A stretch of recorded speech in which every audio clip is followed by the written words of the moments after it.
Hey, how you doing? This is RJ. So today I'm going to talk about why a healthy culture needs healthy and good science fiction and fantasy. And I guess conversely, why the bad science fiction and fantasy that we see around us today is just another indication of a sick society. And I want to do this because in my interviews that I've started on my channel, I'm talking to a number of science fiction and fantasy writers, artists, analysts, and it's brought to my mind just how important science fiction and fantasy is within our current day.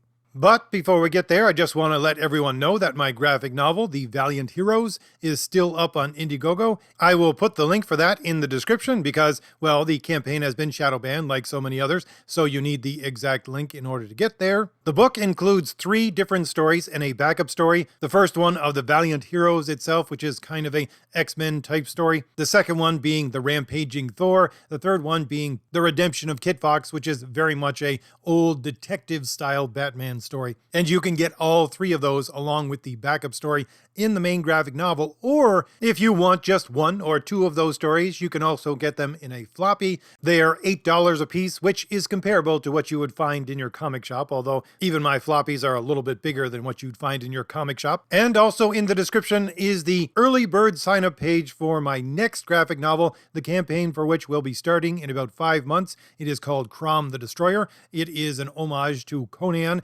and the great Celtic myth that inspired Conan to begin with. And if you sign up on the early bird page, you will be informed via email when the project goes live and receive a free pinup poster with your order. And as always, you're looking at some of the spectacular art for those graphic novels in the background. So if any of that sounds or looks appealing to you at all, click on those links in the description and go on over and see if my graphic novels are for you. But back to the topic of why a healthy culture needs healthy science fiction and fantasy.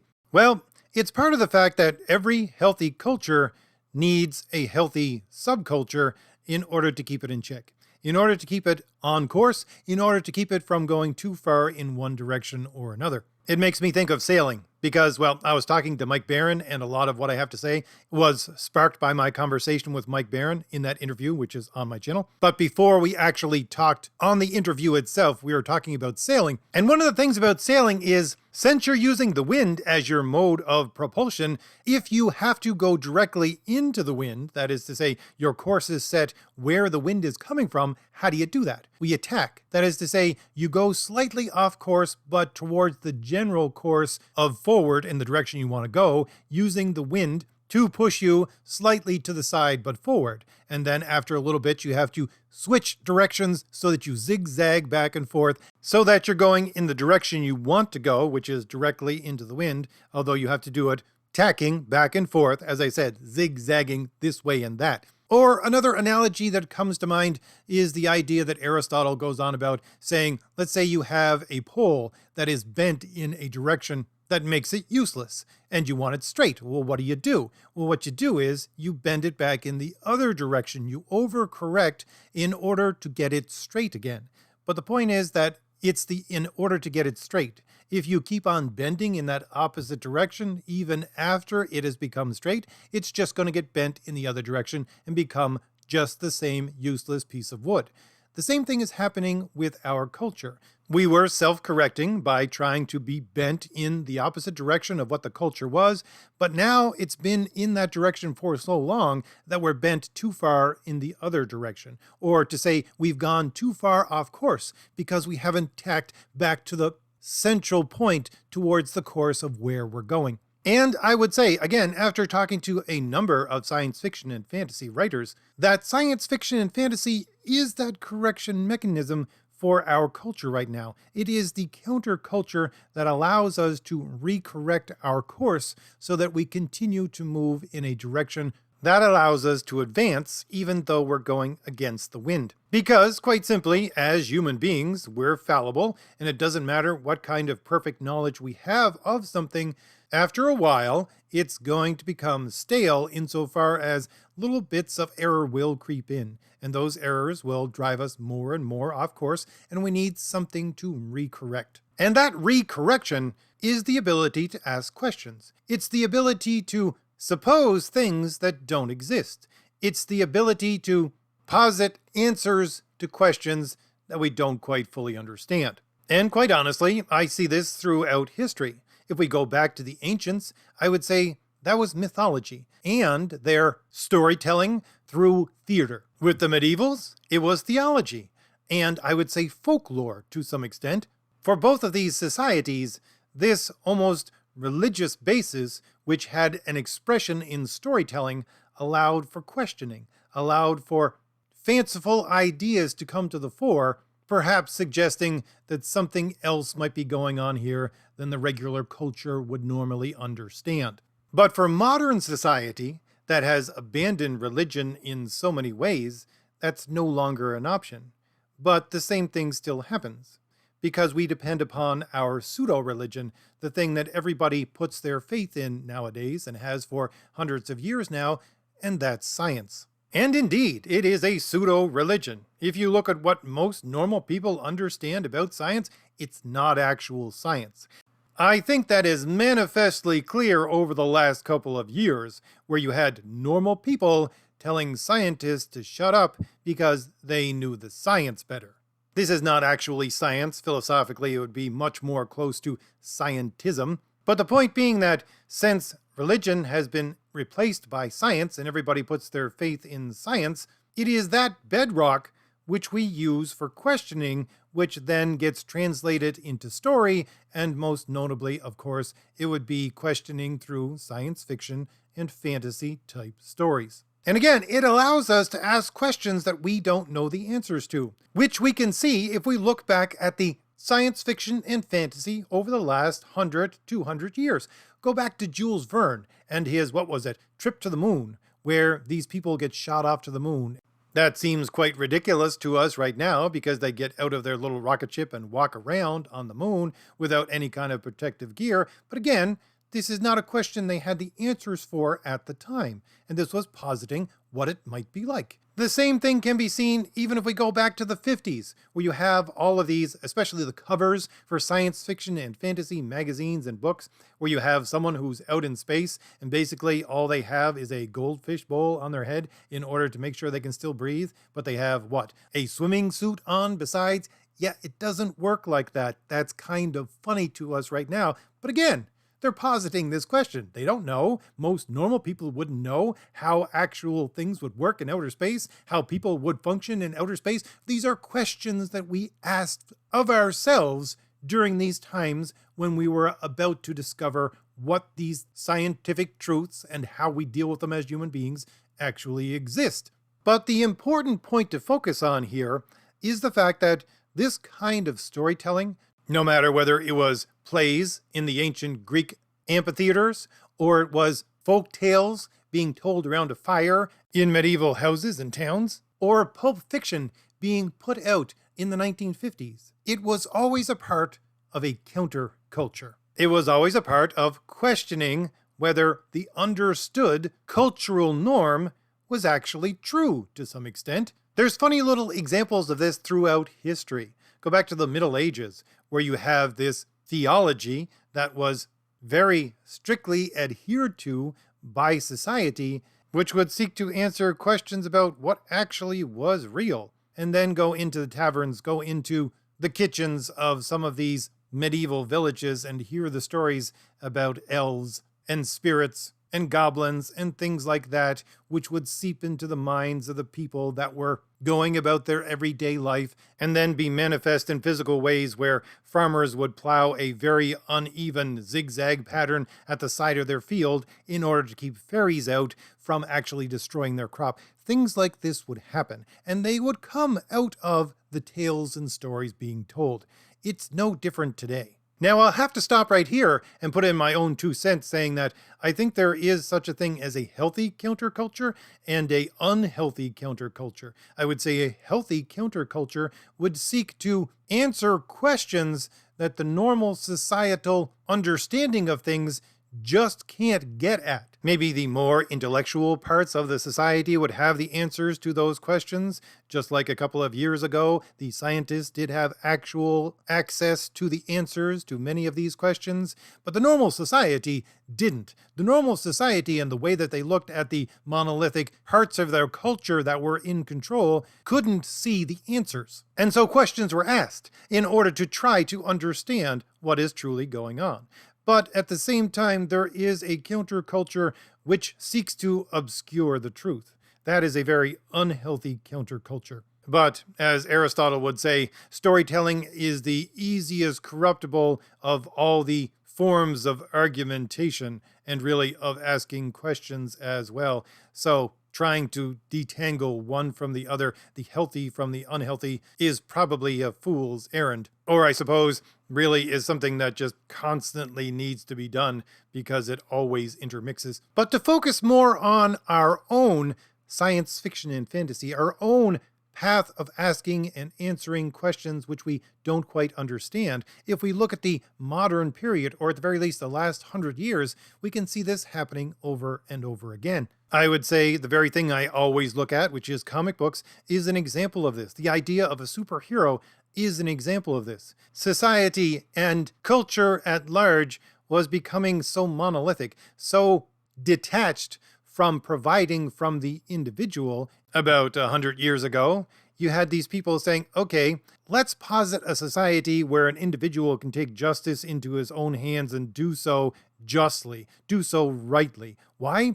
Because the justice that they were seeing in the normal society wasn't providing enough. So that became a countercultural point. I would say the exact same thing happens when you had all of these cities eating up these small towns and having all of these people from the country being drawn into them, and they became faceless nobodies. Why do you think there were so many stories about individual heroes of one kind or another, especially within science fiction and fantasy? Why? Because it provided a countercultural outlet for these people to see, yeah, individualism still is something that exists.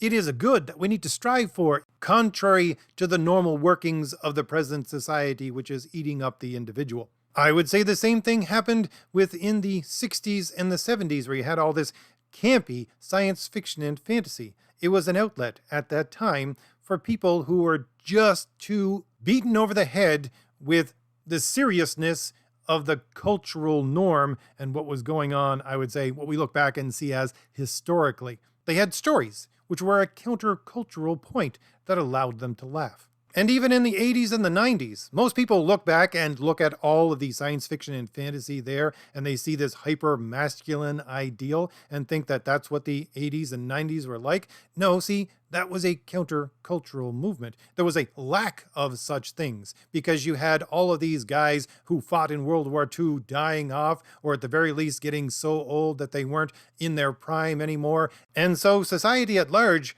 was becoming more and more feminine, as you would look at it. And so what did you have within counterculture, especially science fiction and fantasy? You had this hyper-masculine ideal. But the point of why I'm going over all of this is because today we don't have healthy science fiction and fantasy. Why? Because it's not countercultural anymore. And I know everybody who is older than 20 years old knows that if you, let's say, read comic books, or played D&D, or played video games, or were just interested in science fiction and fantasy in general before the 2000s, let's say, you were considered a loser. You were considered not part of mainstream culture. You were considered part of a fringe movement, a countercultural fringe movement. And again, I would say that was to some extent healthy. You need a healthy counterculture to balance out the culture itself, to keep it moving forward in a straight path, zigging back and forth, to keep it healthy. But what do we have now? We have science fiction and fantasy, which is the culture. It is not a countercultural movement anymore. No matter what these people who make entertainment say, or no matter how many times they say it, they're not part of a countercultural movement. I live way out in the middle of nowhere. I have a very small little town a little ways from me. It's a journey. But the thing is, it's a tiny town. It's something you would see in the movies from the 80s where it's just one street and that's it. There's a couple of stores, that kind of thing. But still, driving through that town, I can at the very least pick out, I think, 6 or 7 places that have flags or signs or little things in their door about the dominant culture, if you get my drift. Why? Because these flags, these signs, they're all part of the normal culture today. And just as a thought experiment, let's go over that just for 1 second. Today, if you say some things in some countries, if you deny some things actually exist according to this culture that we are a part of right now, you can be arrested. 10 years ago, they were saying to us, no, it's never going to get to that point. We're never going to compel you to do these things. And now here we are. But 10 years before that, if you had done these things, which they're doing right now, you'd probably get more than 1 or 2 strange looks, to say the least. If we go back another 10 years to the 90s, if you did the things that are being done here now, today, in our society, as normal, you would have been told to sit down and be quiet. If you did them in the 80s, you would be shouted down. If you did them in the 70s, you probably would have been run out of town. If you did them in the 60s, you would probably be put in a mental institution. If you did them in the 50s, you would be put in jail. So you see how the culture has moved almost 180 degrees within the last 70, 75 years. And again, the point being is that our cultural recorrection mechanism, which is asking questions, which is challenging these ideas through things like subcultural stories and questioning, it doesn't exist anymore. And so we're going too far off course. We're bending this culture so far in the other direction that it will be hard to make it straight and true again. Because my channel is a record of how much these people, especially in the comic industry, but also within various types of gaming and other kinds of science fiction and fantasy television, movies, etc., how they're always going on about diversity and representation and social justice and systemic this and systemic that and oppression. They're always going on about this. These are the people that make our science fiction and fantasy right now. But this is just normal culture. Again, driving down my little town, see it 6, 7 times flying in the air on people's doors. This is the normal culture. This is not a countercultural movement anymore within science fiction and fantasy. I was talking to Wes over at Thinking Critical. Actually, he's my next interview. I think I'm going to be putting up next week, so we already talked about this. But he was saying that in his estimation, the real problem came, I think he said around 2010, where the comic companies at the very least were looking at the fact that they couldn't connect to their audiences anymore, and they were wondering how to fix this. And in his estimation, what they should have done was revamp the way that they distributed their stories. But he says they didn't do that. They decided to run headlong into social justice and the like. Why? Because they thought they couldn't connect to their audience in that way. But leaving aside the fact that they didn't do the distribution part, the fact that they were looking at their fan base, the people who would normally buy their product, and saying, we're not connecting with them anymore, let's go far into this quote-unquote progressive ideology, because it was always thought as being countercultural, and the progressive mindset and ideology was always seen as countercultural. Therefore, let's go towards that more and more. But they were blinded to the fact that, no, I'm sorry, even at that point in time, that was the majority culture. That's not the counterculture. The counterculture then, and now, is conservatism. It is. I don't know who came up with that saying, I really don't, but it is the way that it is right now. Being conservative is the counterculture within our society right now. And at the very least for comics, it wouldn't have been that difficult to tug on that string and actually put stories out in that countercultural context. For DC, all they would have to do is rally around Superman, the farm boy from Kansas, and do stories about truth, justice, and the American way. All that Marvel would have to do is rally around characters like the Punisher. When I was talking to Mike Barron this last week, he was talking about one of his recent stories, which he's trying to sell, which has been shadow banned as well, which is Private American, and he wrote it Because he, being one of the great writers for Punisher, thought to himself, hey, what would Punisher be doing at this day and age? I know, he would probably be down at the southern border trying to stop criminals and drug dealers and everything else from coming across. And so he wrote a story in that vein with another character because he doesn't own Punisher, of course. But again, my point being that, yeah, that would be a conservative mindset way of just taking existing characters and putting them in a countercultural conservative movement that people would buy. And we know this. Why? Because we see this right now. We see people buying countercultural conservative entertainment. But a few questions arise from this entire thing. First of all, why do these people who make entertainment still hang on to this absurd notion that their quote-unquote progressive ideological stories are actually still part of counterculture when they're not?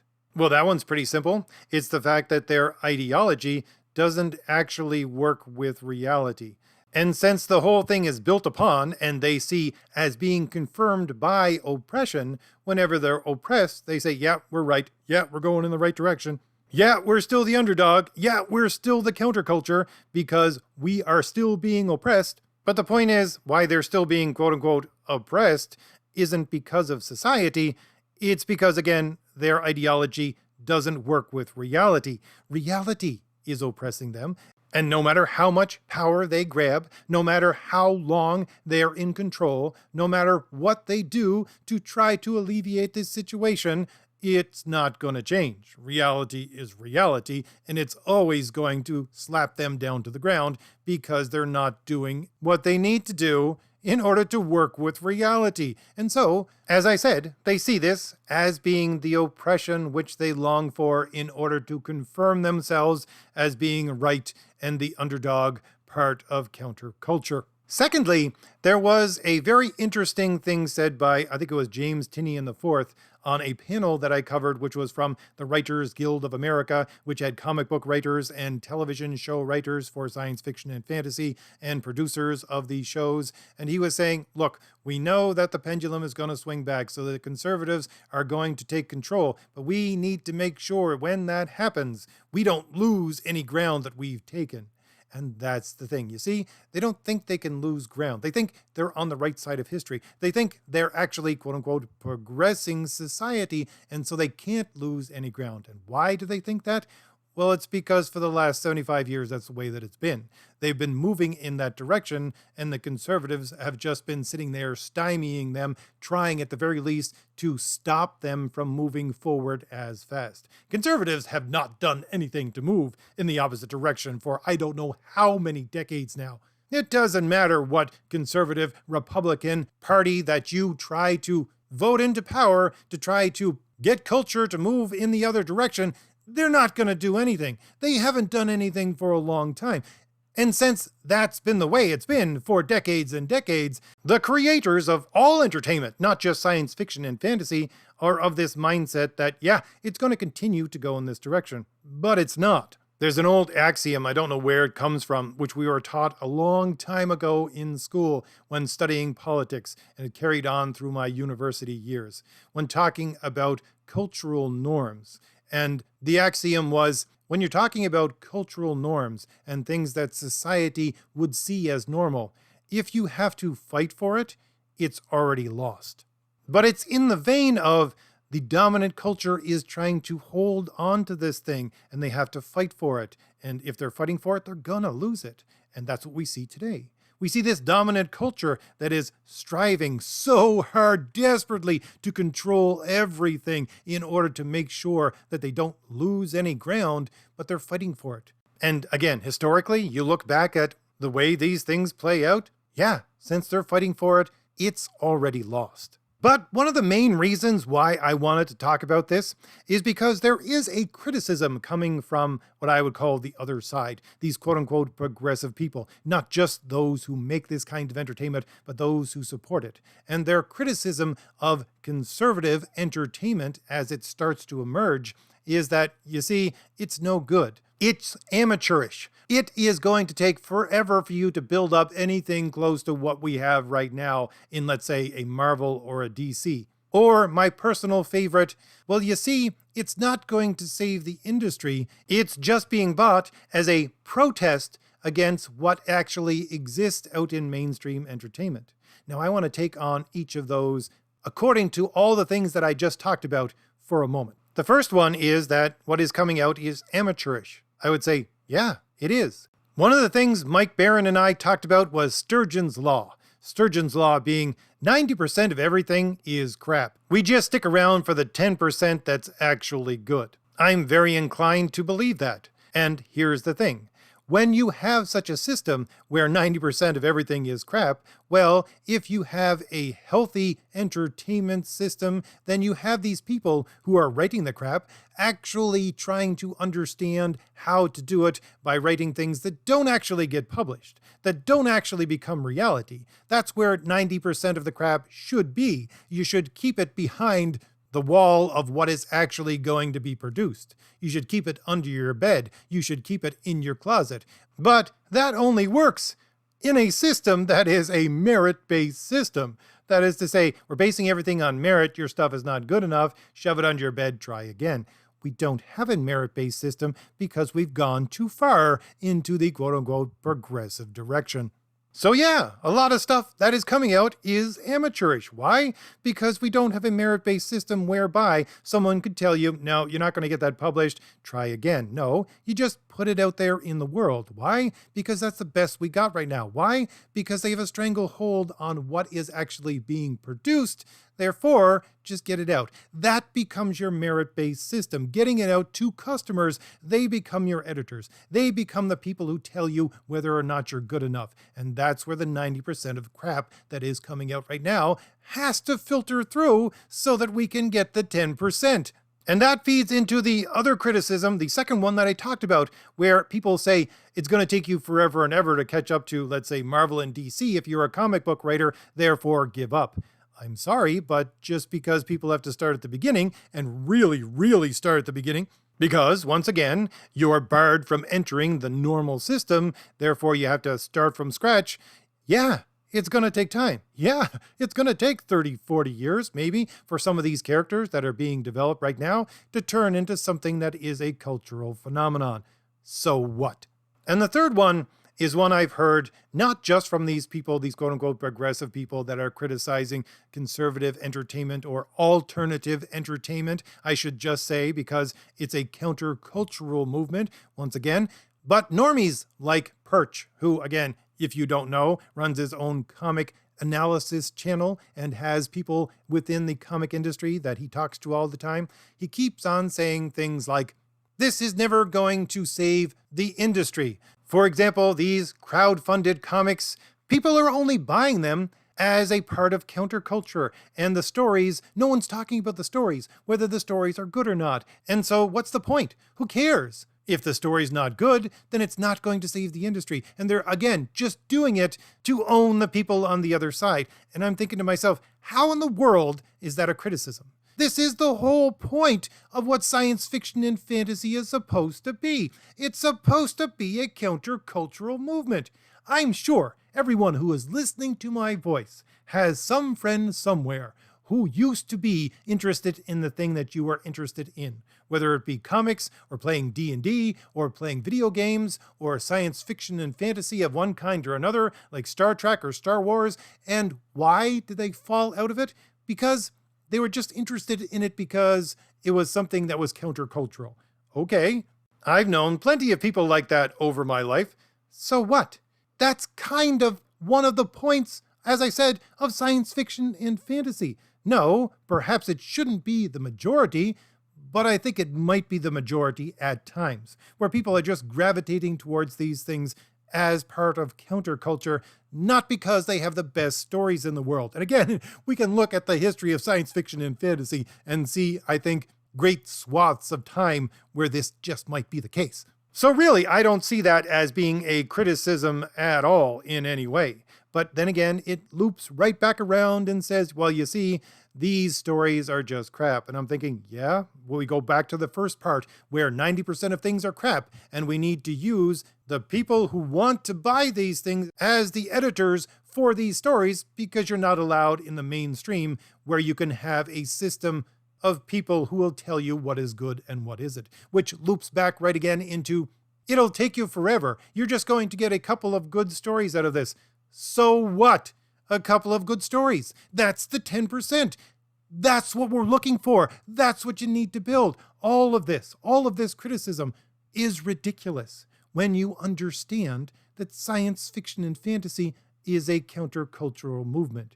And not a countercultural movement that has to go in one direction. It can flip around at any point. Because that's what these people on the left, especially these quote-unquote progressives, think. Because, again, they can't see past their own nose, they don't look at history, they don't understand that just because it's been this way all of your life, and really for about the last couple of generations, doesn't mean it's always that way. You can have science fiction and fantasy being a countercultural movement based upon conservative ideas, not just upon quote-unquote progressive ideas. But again, that brings me back to my original point. Because they can't see past their own nose, because they don't look at history, because they can't understand the other side of the argument, they're pushing us in one direction and one direction only. And we have gone so far off course that the actual meaning and reason for these types of entertainment to exist is gone. And in my own humble opinion, I would say that the only kinds of entertainment that are being put out right now that are going to exist in the cultural mind 40, 30, 20 years from now are those forms of entertainment that understand they have to reverse course and embrace the counterculture that now exists, which is determinately pointed in the right direction. So, if I've given you anything new to think about, hit like, hit the shield in the lower right-hand corner of your screen to subscribe, and leave me a comment. Tell me what you think about all this. And don't forget, the link is in the description for my current graphic novel, which is up on Indiegogo, and you can order, and my future graphic novel coming out in 5 months, so you can sign up early and get your free pinup poster when that project goes live, a superhero graphic novel and a fantasy graphic novel, The Valiant Heroes and Crom the Destroyer. So click on those links in the description and go on over and see if my graphic novels are for you. All right, I'll leave it there. I'll see you later. Bye.